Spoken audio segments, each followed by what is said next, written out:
কোরআনকে অনুসরণ করতে চায়, মানতে চায়, আপনার বক্তব্যে তারাই কেবল সতর্ক হবে। ওয়াখশিয়ার রহমান বিল গায়ব, আর যারা না দেখে অদৃশ্যের আল্লাহ তাআলাকে রহমানকে ভয় করে। গুণ কয়টা? জোরে বলেন। 2টা। একটা হলো যারা আমার কোরআনের অনুসরণ করে, ইত্তেবা করে, আর যারা আমি রহমানকে ভয় করে না দেখে নবীজি গো কেবলমাত্র তারাই কোরআনের দ্বারা সতর্কিত হবে। সুবহানাল্লাহ। আল্লাহ অন্য জায়গায় বললেন ফাযাক্কির বিল কুরআনি মান ইয়াখাফু ওয়াঈদ। ও নবীজি, আপনি কেবলমাত্র তাদেরকে উপদেশ দিন, কোরআনের মাধ্যমে তাদেরকে উপদেশ দিন। তার উপদেশটা কিসের মাধ্যমে হতে হবে? জোরে বলেন। ফাযাক্কির বিল কোরআন, আপনি মানুষদেরকে উপদেশ দিবেন আমি আল্লাহর নাজিল করা কোরআনের মাধ্যমে। সুবহানাল্লাহ। তবে নবীজি গো, এই কোরআনের বক্তব্য সবাই শুনতে চাইবে না। মান ইয়াখাফু ওয়াঈদ, যারা আমি আল্লাহর শাস্তির ভয় রাখে, যারা অন্তরের মধ্যে আমি আল্লাহর কাছে শাস্তির ভয় রাখে, এই মানুষগুলোই কেবলমাত্র আপনার উপদেশের দ্বারা উপকার পাবে, তারাই আপনার ডাকে সাড়া দিবে। সুবহানাল্লাহ। আল্লাহ তাআলা আরো বললেন ইন্নাল্লাযীনা হুম মিন খাশিয়াতি রাব্বিহিম মুশফিকুন, তারাই কেবলমাত্র এই কোরআনের কথা শুনবে, সতর্কিত হবে, যারা সাবধান হবে, যারা তাদের রবের শাস্তির ব্যাপারে ভীত সন্ত্রস্ত ভয় পায়, কেবলমাত্র তারাই এই কোরআনের কথায় তারা সতর্ক হয়ে যাবে। আমি আপনাদের প্রশ্ন করি, এই এলাকায় কি এতগুলো মানুষ না আরো মানুষ আছে? জোরে বলেন, একটু আছে না নাই? সবাই কি কোরআন শুনতে আসে প্রতিদিন? আসে না। আজকে যারা আছে অনেক আগামীকাল আসবেন, আবার এর আগে যারা এসেছে আজকে অনেকে আসে নাই, ঠিক না ভাই? এই এলাকায় আরো অনেক মানুষ আছে আসেনি। আল্লাহ বলেন নবী হে, সবাই কোরআন শোনে না, শুনবে না, সতর্কিত হবে না। সতর্কিত হওয়ার, কোরআন শোনার, কোরআন মানার জন্য কিছু শর্তওয়ালা মানুষ লাগবে, যারা আমি আল্লাহর দরবারে হিসাবের ভয় রাখে, যারা আমি আল্লাহর সাক্ষাতের আশা রাখে, কেবলমাত্র কোরআন দ্বারা তারাই সতর্ক হবে। এরকম অনেক মানুষ আছে। আজকে সন্ন্যাসী বাজারে, আমি তো ওখানে প্রায় 11 বছর ধরে তাফসির করেছি, সন্ন্যাসী বাজারে যে 7 দিন ব্যাপী তাফসির, আলহামদুলিল্লাহ। ওখানে যে ডাক্তার শহীদুল ভাইকে সবাই চেনেন, ফার্মেসি আছে, ওনার সাথে দীর্ঘদিনের সম্পর্ক। ওখানে বসে মাগরিবের নামাজ পড়ে ওখানে বসে কিছুক্ষণ গল্প সল্প করে নাস্তা করে তারপরে রওনা দিয়েছে ওখান থেকে। তো ওখানে একজন লোকের সাথে সাক্ষাৎ হলেও চলে যাচ্ছে, মুরব্বী, আমাদের এই মুরব্বীর মতো এরকম মুরব্বী, দাড়ি পাকা। হুজুর এই 40 বছর ধরে তাফসির শুনতেছে, কিন্তু যা তাই রয়ে গেছে। বোঝেন নি আমার কথা? বলে হুজুর এই 40 বছর দাড়ি পাকা দেখে কি মনে করলেন? কিন্তু যা তাই রয়ে গেছে। কিন্তু আমি আর বেশি ব্যাখ্যা শুনতে চাইলাম না, মানে আমি বুঝতে পারি যে কি বলতে চাচ্ছে। তাহলে সবাই কি কোরআন শুনে কি হিদায়ত পায় ভাই? হিদায়ত পাওয়ার মূল শর্ত হলো আল্লাহর শাস্তির ভয় অন্তরে না রাখলে তার হিদায়ত আসবে না, আসবে না, আসবে না। আল্লাহর শাস্তির ভয় রাখা লাগবে, ঠিক না ভাই? আল্লাহ তাআলা আরো বলেন ইন্নামা ইয়াতাযাক্কারু উলুল আলবাব, নবীকে এই কোরআন থেকে কেবলমাত্র তারাই উপদেশ গ্রহণ করবে যারা চক্ষুষ্মান, বিবেকবান, উলুল আলবাব। সুবহানাল্লাহ বলেন। যারা বিবেকবান, বুদ্ধিমান, চক্ষুষ্মান, তারাই কেবলমাত্র কোরআন থেকে উপদেশ গ্রহণ করে। আল্লাহ তাদের বৈশিষ্ট্য বলতে গিয়ে বলেন ওয়ায়াখশাউনা রাব্বাহুম ওয়ায়াখাফুনা সুআল হিসাব। এই উলুল আলবাব, বুদ্ধিমান, বিবেকবান, চক্ষুষ্মান লোকগুলোর একটা বৈশিষ্ট্য হলো তারা সব সময় তাদের রবের শাস্তির ভয় করে। আর শুধু তাই নয়, আখিরাতের ময়দানে চুলচেরা হিসাব মালিকের সামনে দিতে হবে, এই ভয় তারা অন্তরে পোষণ করে। ভাইরা আমার, একজন মানুষের অন্তরের মধ্যে যতক্ষণ না আখিরাতের ভয় প্রবেশ না করবেন, হিসাবের ভয় যতক্ষণ না ঢুকবেন, হাজারো সিকিউরিটি লাগিয়ে, হাজারো গোয়েন্দা বিবেক লাগিয়ে তাকে কখনো দুর্নীতিমুক্ত করা যাবে না, ঠিক কিনা জোরে বলেন? যত লোক লাগাবেন ওই লোককে ঠিক রাখার জন্য আরও লোক লাগানো লাগবে, ওই লোক ঠিক থাকে কিনা আরও লোক লাগানো লাগবে। এরকম দেখা যায় একজন লোককে ঠিক রাখার জন্য 1000 লোক নিয়োগের প্রয়োজন হবে, তারপরে ওই লোকটাকে শতভাগ ঠিক করা যাবে না। আপনি সিসি ক্যামেরা লাগাবেন, বাথরুমে তো আর লাগাতে পারবেন না, কথা বোঝাতে পারি নাই। আপনি সিসি ক্যামেরা রাখবেন তার বেডরুমে, মানে যেখানে ঘুমাবে তাকে সেখানে তো লাগাতে পারবেন না। সুতরাং একজন মানুষকে 24 ঘন্টা কন্ট্রোল করার কোনো সুযোগ আমাদের নেই, কিন্তু আমার আল্লাহর আছে না নাই? জোরে বলে আছে না নাই? এই জন্য আল্লাহ তাআলা বলেন, বান্দা শোনো, ওয়াত্তাকু ইয়াওমান তুরজাউনা ফীহি ইলাল্লাহ। হে পৃথিবীর মানুষ, ওই দিনটাকে তোমরা ভয় করো যেদিন সবাইকে তোমাদেরকে আমি আল্লাহ তাআলার কাছে ফিরে আসা লাগবে। কোরআনুল কারীমে সূরাতুল বাকারার 281 নম্বর আয়াত, অনেক মুফাসসিরের মতে হলো এই আয়াতটি সর্বশেষ নাজিল হওয়া আয়াত। সর্বশেষ নাজিল হওয়া আয়াতের মানে হলো এই আয়াতের পরে আর আয়াত নাজিল হবে না। যেহেতু কোরআনের পরে আর কোনো কিতাব নাজিল হবে না, এই জগৎবাসীর জন্য আল্লাহ তাআলা নতুন করে আর কখনো কোনো ওহী পাঠাবেন না, কথা বলবেন না, নির্দেশনা দেবেন না। তার মানে হলো জগৎবাসীর জন্য এই আয়াতের মাধ্যমে আল্লাহ তাআলা সর্বশেষ নির্দেশনা জানিয়ে দিলেন। আল্লাহ কোরআনুল কারীমের ভিতরে অনেক ভয়ের কথা বলেছেন। ওয়াত্তাকুন নার আল্লাতী ওয়াকুদুহান নাস ওয়াল হিজারা। এ মানুষেরা, ফাত্তাকুন নার, জাহান্নামের আগুনকে ভয় করো, যেই আগুনের ইন্ধন হবে মানুষ আর পাথর। আল্লাহ তাআলা এরকম অনেক ভয়ের কথা বলেছেন, কিন্তু সর্বশেষ যে আয়াত বললেন সেখানে আল্লাহ বললেন না ফাত্তাকুল্লাহ, তাও বললেন আল্লাহকে ভয় করো। আল্লাহ অন্য জায়গায় বলেছেন ফাত্তাকুল্লাহ, আল্লাহকে ভয় করো, ফাত্তাকুন নার, জাহান্নামের আগুনকে ভয় করে, এরকম অনেক আয়াত আছে। কিন্তু সর্বশেষ যে আয়াত বললেন, আল্লাহ বললেন ওয়াত্তাকু ইয়াওমান, বান্দারে ও বান্দিরা শোনো, ওই দিনটাকে ভয় করো, তুরজাউনা ফীহি ইলাল্লাহ, যেদিন সবাইকে আমি আল্লাহর কাছে ফিরে আসা লাগবে, ওই দিনটাকে ভয় করো। ওই দিনটা এমন হবে, জালেমকেও ফিরে যেতে হবে, মাজলুমকেও ফিরে যেতে হবে, ধনীকেও ফিরে যেতে হবে, গরিবকেও ফিরে যেতে হবে, কথা বলেন না কেন? রাজাকেও ফিরে যেতে হবে, প্রজাকেও ফিরে যেতে হবে, পুরুষও ফিরে যেতে হবে, নারীকেও ফিরে যেতে হবে। আল্লাহ তাআলা বলেন ওই দিনটাকে ভয় করো রে বান্দা, যেদিন তোমাদের সবাইকে আমি আল্লাহ তাআলার কাছে ফিরে আসা ছাড়া আর কোনো গত্যান্তর থাকবে না। আকাশের ঘুড়ি উড়ায় বালকেরা, আগে ঘুড়ি উড়াতো না, এখন তার উড়ায় না। এখন বালকেরা কি নিয়ে আসে? মোবাইল। শুধু এরকম টানে, কয়দিন পরে দেখবেন আঙ্গুলের মাথা ক্ষয় হয়ে গেছে, চোখ নষ্ট হয়ে গেছে। কি আছে না নাই? কথা বলুন। আপনারা যারা এখন মুরব্বী আছেন, একসময় ঘুড়ি উড়াইছেন না আকাশে? আমাদের যশোর, আমার বাড়ি যশোর, যশোরের দিকে একটা ঘুড়ি আছে, পিছনে লেজ লাগানো থাকে, চিল্লে ঘুড়ি বলে। আপনারা কি বলেন? চিলা ঘুড়ি বা চিল্লে ঘুড়ি, এরকম একটা কিছু বলেন না? যার নিচে লেজ থাকে, লেজ, লম্বা লেজ থাকে। ভাইরা আমার, এই ঘুড়িগুলো যখন বালকেরাও মাঠে গিয়ে যখন বাতাসে ওড়ায়, এরকম ঘুড়ি সুতো ছেড়ে দেওয়া হয় আর ঘুড়ি উপরে উঠতে থাকে, সুতো ছেড়ে দেওয়া হয়, ঘুড়ি উপরে ওঠে, উঠতেই থাকে উঠতেই থাকে। বালক বড় আনন্দ পায় আর সুতো ছাড়তে থাকে, ওটা উপরে ওঠে। এত উঠতে উঠতে এত উপরে চলে যায়, ওঠার সময় এরকম শুধু মাথা নাড়ায়, বোঝায় যে বালক তুমি ভুল করেছো, আমি এত উপরে উঠে গেছি, আর তোমার কাছে কিন্তু ফিরে আসবো না। ঘুড়ি কি ফিরে আসা লাগে না লাগে না? কথা বলেন। ও এরকম মানে টাটা জানায় যে টাটা, হ্যাঁ আর হবে না দেখা, চলে যাচ্ছি, অনেক আকাশের কাছাকাছি পৌঁছাই গেছে।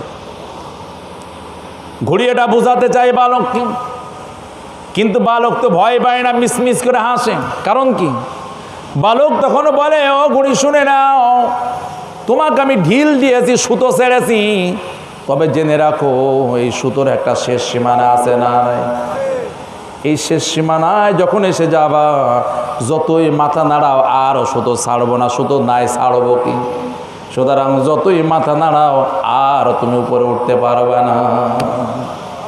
শুধু তাই নয়, তোমার সুতো ছেড়ে তোমাকে ঢিল দিয়েছি, সুযোগ দিয়েছি, অবকাশ দিয়েছি ওঠার জন্য, তবে মনে রাখো ঘুড়ি তোমাকে সুযোগ দিয়েছে উপরে ওঠার, তবে যে সুতো জড়িয়ে রাখা হয় নাটায়, নাটাইটা হাতছাড়া করে নাই। নাটায় ছেড়ে যেভাবে সুতা ছেড়ে উপরে ওঠার সুযোগ দিয়েছি, আমার যখন ঘুড়ি ওড়ানোর আমার যখন স্বাদ মিটে যাবে, শখ মিটে যাবে, আবার উল্টো দিকে মোড়া দিলে ঘুড়ি তুমি তোমার 14 কুশি নেমে আসা লাগবে। ঠিক না? জোরে বলুন। এ ঘুড়ি তুমি তো নামবাই, তোমার 14 কুশি নেমে আসবে, কারণ নাটাই তো ছাড়িনি। এই উদাহরণটা এবার আমাদের জীবনের সাথে মিলান। সমাজে অন্যায় আছে না নাই কথা বলেন, জুলুম আছে না নাই, আরেকজনের সম্পদ আত্মসাৎ করে খাওয়া আছে না নাই, দোকান আপনার সব আপনার ব্যবসা করতেছে আর একজন জোর করে আপনাকে নামিয়ে দিচ্ছে, বাজারে ব্যবসা করতে দেয় না, দোকান খুলতে দেয় না, মাঠে যেতে দেয় না, আপনার ঘেরের মাছ চাষ করতে দেয় না। এরকম জুলুম সমাজে আছে না নাই, আরো জোরে আছে না নাই। আল্লাহ তাআলা বলেন যা করবা করে নাও, তবে একদিন আমার কাছে ফিরে আসতে হবে, এটা যেন ভুলে যেও না। ও বান্দা শোনো, ওয়াত্তাকু ইয়াওমা তুরজাউনা ফীহি ইলাল্লাহ, ওই দিনটাকে ভয় করো যেদিন আমি আল্লাহ তাআলার কাছে তোমাদের ফিরে আসতে হবে। সুম্মা তুওয়াফা কুল্লু নাফসিম মা কাসাবাত, ওদিন ফিরে আসবা শুধু এজন্য নয়, দুনিয়াতে যা করবা তার পুঙ্খানুপুঙ্খানু হিসাব কিন্তু আমি আল্লাহ তাআলার কাছে দেওয়া লাগবে।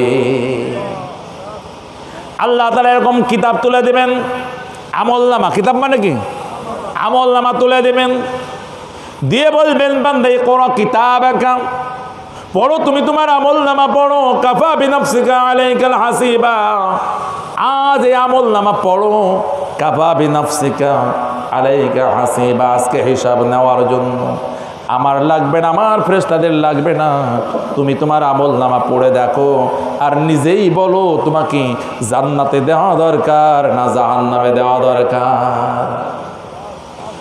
আপনি যখন আমলনামা পড়লেন, আপনি অপরাধী সমাজের এমন যদি কেউ হয়, দেখবে আমলনামার ভিতরে চুরির গুনাহ আছে, আমলনামার ভিতরে সুদের গুনাহ আছে, আমলনামার ভিতরে ওজনে কম দেওয়ার গুনাহ আছে, কথা বলেন, আমলনামার ভিতরে আল টেলে নিজের জমিটা বড় করে নেওয়ার গুনাহ আছে, আমলনামার ভিতরে ভাইকে ঠকিয়ে নিজের জমি জায়গা বাড়িয়ে নেওয়ার গুনাহ আছে, আমলনামার ভিতরে রাস্তার রড, রাস্তার সিমেন্ট, রাস্তার খোয়া মেরে খাওয়ার গুনাহ আছে, কথা বলেন একটু, আমলনামার ভিতরে রিলিফের মাল মেরে খাওয়ার গুনাহ আছে, আমলনামার ভিতরে বিধবা ভাতা মেরে খাওয়ার গুনাহ আছে, আমলনামার ভিতরে বয়স্ক ভাতা মেরে খাওয়ার গুনাহ আছে, কথা বলেন না কেন, আমলনামার ভিতরে টিসিবির মাল বিক্রি করে দেওয়ার গুনাহ আছে।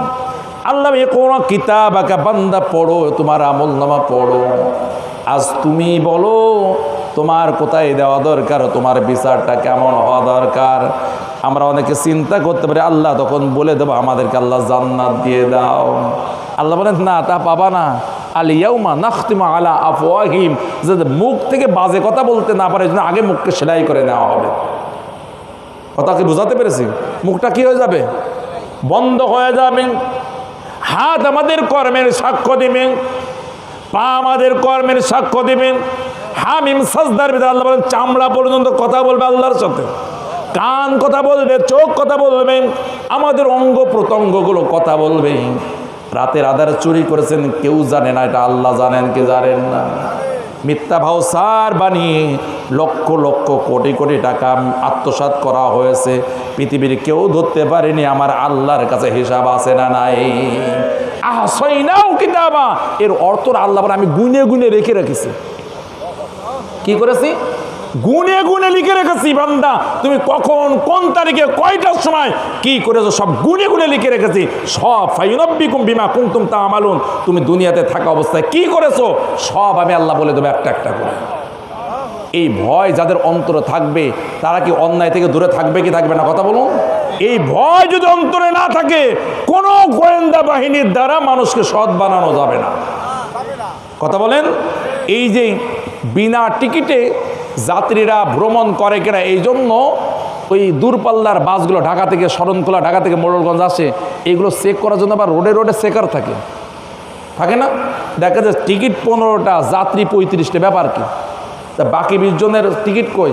তার টিকিট মানে নেই, মানে কি ভাড়া নিছে কিন্তু টিকিট দেয়নি, তাই না? ওইগুলো কাদের পকেটে যাবে? ড্রাইভার, হেল্পার আর সুপারভাইজারের পকেটে যাবে। বোঝেননি কথা? এটা যাতে না হয়, লোকাল লোক ওটাতে না পারে, টিকিট ছাড়া কোনো যাত্রী ভ্রমণ করতে না পারে, এর জন্য চেকার আছে। চেকার আছে, বোঝেন তো? রোডে রোডে থাকে, বিভিন্ন মোড়ে মোড়ে থাকে। এখন ওই সুপারভাইজার, ড্রাইভার, ওরা চেকারকেও কিনে নিয়েছে, কয় যে আমরাও খাবো, তোমারও কিছু দেবো। এখন গাড়ির মালিকের কি হলো? ওই চেকারের বেতনও দিতে লাগলো, দুর্নীতিও ঠেকাতে পারলো না। কথা মানে বোঝাতে পারলাম না। ওই 20 জন যে বিনা টিকিটে যাত্রী মানে ভ্রমণ করতে, সেটা তো করতেছেই। ও লস তো মালিকের হলো, কোম্পানির হলো, আবার ওই যে চেকার একটা বেতন দেওয়া লাগে না মাসে মাসে, ওই টাকাও কোম্পানির গেল। এখন কি লাভ হলো না লস হলো? আগে তো শুধু 20টা সিটের টাকা খেত, এখন 20টা সিটের টাকা তো খাচ্ছেই, প্লাস আরও বেতন দেওয়া লাগছে চেকারকে। কারণ কি, চেকারকে তো রাখছিল খরচ কমানোর জন্য, লাভজনক হওয়ার জন্য, কিন্তু তাদের অন্তরে মালিকের ভয় নেই, হিসাবের ভয় নেই। এখন দুর্নীতি বেশি হচ্ছে না কম হচ্ছে? আমরা দেখেছি বিভিন্ন ভাউচার বানাতে সরকারি খাতে বিভিন্ন জায়গায় একটা বালিশ বানাতে 17,000 টাকা লাগে। বালিশের ভিতরে কি সোনা দিয়েছে নাকি একটা বালিশ বানাতে 17,000 টাকা লাগবে? এবার বালিশের কভার বানাতে 18,000, মোট মিলায় 35,000 টাকার ভাউচার পার বালিশ। বোঝাতে পারিনি মনে হয়? একটা মেডিকেলের বই কিনতে সর্বোচ্চ লাগে 5,500, কিন্তু ভাউচার করা হয়েছে 85,000 টাকা। কত হাজার? একটা পর্দা সর্বোচ্চ 5,000, সর্বোচ্চ ভালো হলে 10-15,000, দাম করা হয়েছে 85,000 টাকা ভাউচারে। এরকম মিথ্যা ভাউচার যে করা হয়েছে, এই হিসাব কি আমার আল্লাহর কাছে আছে না নাই? কথা বলে আছে না নাই? প্রকৃত দেশের কারা দুশ্মন আর কারা বন্ধু, এটাকে আল্লাহ ভালো করে জানেন কি জানেন না? আমরা শুধুমাত্র ট্যাগ লাগিয়ে দিয়েছি, এরা দেশের বন্ধু আর এরা দেশের শত্রু। কে দেশের জাতির বন্ধু আর কে শত্রু, এটা আমার আল্লাহর কাছে লেখা আছে না নাই? আল্লাহ আহসাইনাহু কিতাবা, আমি আল্লাহ গুনে গুনে লিখে রেখেছি, একটাও বাদ পড়বে না। সময় দেওয়া থাকবে, তারিখ দেওয়া থাকবে, জায়গার নাম লেখা থাকবে, সব সহ আমি আল্লাহ রেকর্ড করে রাখতেছি। ও বান্দা, ইমাম শাফি রহমাতুল্লাহ আলাইহি বলেন, বান্দার হিদায়াতের জন্য এত মোটা কোরআন নাজিল যদি আল্লাহ নাও করতেন, একটা সূরার 2টি আয়াত যদি বান্দা বুঝতে পারতো, এই 2টি আয়াত মানুষের নাজাতের জন্য, হিদায়াতের জন্য যথেষ্ট হয়ে যেত। বলে যে গোটা কোরআন না। ইমাম শাফি একজন মাযহাবের ইমাম, ইমাম শাফি রহমতুল্লাহ আলাইহি, তিনি বলতেছেন এই 30 পারা এত মোটা কোরআন না, একটা সূরা 2টা আয়াত আছে। কয়টা? আমাদের জানা, বললেই আপনারা বুঝে ফেলতে পারবেন। আল্লাহ তাআলা এই গোটা কোরআন যদি নাজিল নাও করতেন, শুধুমাত্র যদি 2টা আয়াত নাজিল করা হতো, আর মানুষ যদি ওটা বুঝতো, উপলব্ধি করতো, হৃদয়ঙ্গম করতো, আমল করতো, তাহলে ওই 2টা আয়াত মানব জাতির হিদায়াতের জন্য যথেষ্ট হয়ে যেত। আয়াত 2টি জানার দরকার আছে না নাই? আল্লাহ তাআলা বলেন, ফামান ইয়ামাল মিসকালা যাররাতিন খায়রান ইয়ারা ওয়া মান ইয়ামাল মিসকালা যাররাতিন শাররান ইয়ারা। বান্দারে, আমি আল্লাহর হিসাবের কথা ভুলে যাও না, ভুলে যাও না। এটা দুনিয়ার কোনো আদালত নয় যে তুমি বিচারককে কিনে ফেলবে। এটা দুনিয়ার কোনো আদালত নয় যে প্রধানমন্ত্রী, প্রেসিডেন্ট বিচারককে ফোন করে দেবে। এটা দুনিয়ার কোনো আদালত নয় যে মন্ত্রী সবাই একটা মিটিং করে সিদ্ধান্ত নিয়ে আদালতের রায় ঘোষণা করে দিলাম। এটা এমন আদালত নয় যে আদালতের উকিল, জজ, ব্যারিস্টার যারা আছে সব কিনে ফেললেন, এমন আদালত নয়। ও বান্দা, তোমার বিচারও যখন হবে, লিখিত আমলনামা থাকবে, তুমি যে জায়গা অপরাধ করেছো জমিন সাক্ষী হয়ে যাবে। তুমি যে অপরাধ করেছো, তোমার অঙ্গ প্রত্যঙ্গগুলো তোমার কাজের ব্যাপারে সাক্ষ্য দেবে। শুধু তাই নয়, আমি আল্লাহ তোমার কাজের ব্যাপারে জানি। এতটুকু যথেষ্ট নয়, আমি আল্লাহ ভিডিও ক্যামেরার মাধ্যমে তোমার কর্মগুলো আমি দেখাবো। এ বান্দা, এই ভয় যদি অন্তরে থাকে, যারা পরিমাণ, যারা বলা হয় একটি বালু কণাকে 70 ভাগ করলে তার 1 ভাগ যতটুকু, এটাকে যাররা বলা হতো এক সময় তাফসীর। এখন বলা হচ্ছে যাররা অতটুকু নয়। পদার্থকে ভাঙলে অণু পাওয়া যায়, অণুকে ভাঙলে পরমাণু পাওয়া যায়, পরমাণুকে ভাঙলে ইলেকট্রন, নিউট্রন, প্রোটন পাওয়া যায়, এই কণিকাগুলো পাওয়া যায়। আল্লাহ বোঝাতে চাইলেন, বান্দা, তোমাদের ওই ভালো কাজগুলো যদি নিউট্রন পরিমাণ ক্ষুদ্র হয়, প্রোটন পরিমাণ ক্ষুদ্র হয়, ইলেকট্রন পরিমাণ ক্ষুদ্র হয়, এত ছোট যদি ভালো কাজ হয়, বান্দা হিসাবের ময়দানে এগুলো হিসাবের আওতার বাইরে যাবে না। সুবহানাল্লাহ। বান্দানে, তুমি রাতের বেলায়, শীতের রাতে উঠে গেছো, ঠান্ডা পানির উযু করেছো, মালিকের সাথে চোখের পানি ফেলে সম্পর্ক করার জন্য ঠান্ডা পানি দিয়ে শরীর পবিত্র করে যাই নামাজে দাঁড়িয়ে গেছো, বিছানা থেকে উঠে গেছো, তোমার প্রিয়তমা স্ত্রীও জানতে পারে নাই। তুমি নামাজে দাঁড়িয়ে আছো, পৃথিবীর কোনো মানুষ খোঁজ রাখে নাই। তোমার মনের ভিতরে এই ভয় যদি না আসি, আমার কাজ তো কেউ দেখলো না, এটা হিসাবের আওতায় আসবে তো। আল্লাহ বলেন, বান্দা না না না না, তুমি যত গোপনে ভালো কাজ করো না কেন, কেউ তোমার কাজের ব্যাপারে না জানলেও এই ভালো কাজকে হিসাবের ময়দানে তোমার সামনে হাজির করা হবে।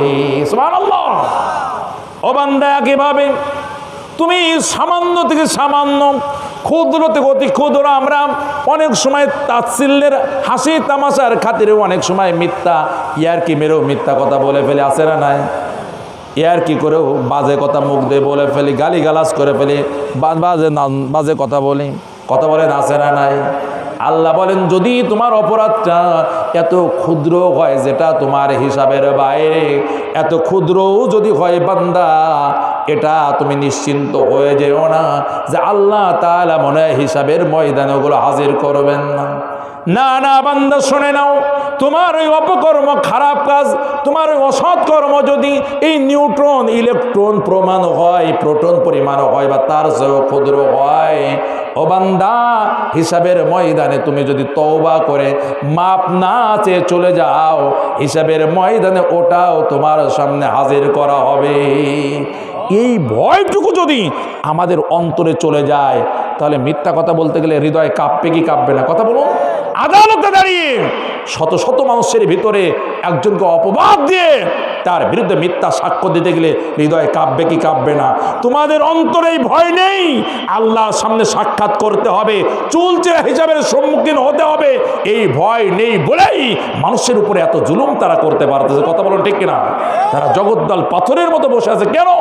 আল্লাহর সামনে যে জবাবদিহি করতে হবে, এই ভয় তার অন্তর থেকে বের করে দিয়েছে। কথা বলেন আপনারা ভাই, বেজার হচ্ছেন নাকি আপনারা? স্যার আমাকে বলেছিল অন্তত 11টা পর্যন্ত করতে, আপনারা ব্যস্ত হননি তো ইনশাআল্লাহ তাআলা? আর আধা ঘন্টা করা যাবে না ইনশাআল্লাহ তাআলা? ভাইরা আমার, এই জন্য আল্লাহ তাআলা বলেন, ওয়া আম্মা মান খাফা মাকামা রাব্বিহি ওয়া নাহান নাফসা আনিল হাওয়া ফাইন্নাল জান্নাতা হিয়াল মাওয়া। সুবহানাল্লাহ বলেন। আল্লাহ বুঝিয়ে দিলেন, বান্দা, দুইটা কাজ যদি করতে পারো, কয়টা কাজ? মাত্র দুইটা কাজ যদি করতে পারো, এই দুইটা কাজ তোমাকে জান্নাত পর্যন্ত পৌঁছে দেবে। কাজ দুইটা, তাহলে আমাদের জানার বোঝার দরকার আছে না নাই? আল্লাহ তাআলা বললেন, বেশি কাজ লাগবে না জান্নাতে যাওয়ার জন্য। ওয়া আম্মা মান খাফা মাকামা রাব্বিহি, যেই ব্যক্তি এই ভয় করে, দুনিয়াতে এই ভয় রেখে জীবনযাপন করে, আমাকে একদিন আমার রবের সামনে দাঁড়াতে হবে। দুনিয়ায় যারা কখনো আদালতে যাই নাই, হঠাৎ যদি আদালতে যাওয়া লাগে, সাক্ষ্য দেওয়ার জন্য যদি কাঠ গড়ায় ওটা লাগে, ভয়ে কাঁপে কি কাঁপে না? কথা বলো। সামনে জজ আছেন, উকিল জেরা করতেছে, অনেক মানুষ আদালতে হাজির আছে, সত্যও তাও ঠিক মতো বলতে পারে না, যেহেতু অভ্যাস নাই, ভয় পাচ্ছে। আর যারা মিথ্যা বলে ওরা তো প্র্যাকটিস করে করে যায়, ওদের কথা ভিন্ন। কিন্তু সৎ মানুষ যদি আদালতে যায়, ভয় পায় কি পায় না? এটা তো দুনিয়ার আদালত। আমার আল্লাহ বলে, আম্মা মান খাফা মাকামা রাব্বিহি, এই ভয় যারা অন্তরে রাখে, আমাকে একদিন আমার রবের দরবারে দাঁড়াতে হবে। শুধু দাঁড়াতে হবে না, আমার জীবনের প্রত্যেকটা কাজের জবাবদিহি করা লাগবে। বান্দা, অমুক দিন অমুক রাত ওখানে কেন গিয়েছিলে? ওই কাজ কেন করেছিল? ওই কাজে কেন যাওনি? ওই কাজ কেন করনি? এরকমভাবে হিসাব দেওয়া লাগবে। আমাদের জীবনের যেদিন থেকে শরিয়াত আমাদের উপরে ফরজ হয়ে গেছে, বাধ্যতামূলক হয়ে গেছে, ওই দিনের ওই তারিখ থেকে শুরু করে এক একটা ঘটনাকে উল্লেখ করা হবে। বান্দা, তোমার বয়স যখন 15 বছরে একদিন ছিল, অমুক দিন অমুক তারিখে এই কাজ কেন করেছিল বলো? এই কাজ কেন করনি বলো? কেন নামাজে যাওনি বলো? রোজা ফরজ হয়েছে কেন রোজা রাখনি বলো? মানুষের উপরে কেন জুলুম করেছিল বলো? কেন মাস্তানি করেছিল বলো? জিজ্ঞাসা করবে কি করবে না? আল্লাহ তাআলা বলেন এই ভয় রেখে যে মানুষগুলো দুনিয়াতে জীবনযাপন করবে, আর এই ভয়ের কারণে তার মন, তার প্রবৃত্তি, নফস তো কত কিছু করতে চায়, কত কিছু শুনতে চায়।